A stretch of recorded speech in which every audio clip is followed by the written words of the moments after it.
প্রিয় দর্শক, শিবির যে কি জিনিস শয়তান চিনতে পারে, কিন্তু আমরা অনেকে চিনতে পারি না শিবির জিনিসটা কি।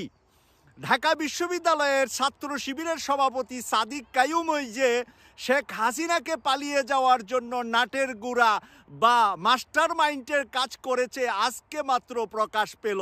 ৪৬ দিন পরে হাসিনা পালিয়ে যাওয়ার পরে আজকে প্রকাশ করলো সাদিক কাইয়ুম তার ফেসবুকে সে ঘোষণা দিয়ে যে সে ছাত্র শিবিরের ঢাকা বিশ্ববিদ্যালয়ের সভাপতি।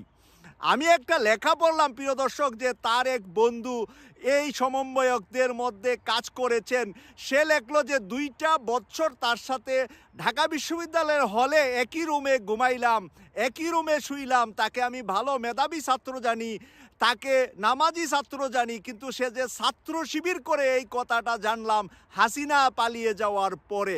আমি ২টা বছর তার সাথে একসাথে থেকে